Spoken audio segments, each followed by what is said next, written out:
Xotira testi. Mana bu hayvonlarni joyini yodlab olishingiz uchun sizga 5 soniya vaqt beriladi.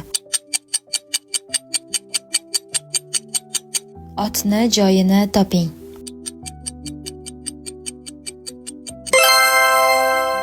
Kapalakni joyi qayerda?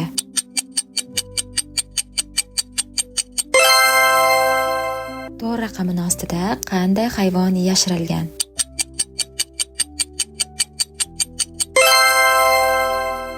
Mushukni joyini toping.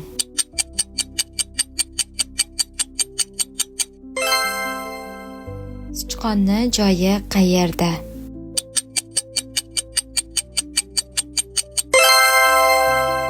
Oltinchi raqam ostida qanday hayvon yashirilgan? Topa oldingizmi? Nechta topa oldingiz? Javoblarni kommentariyaga yozing.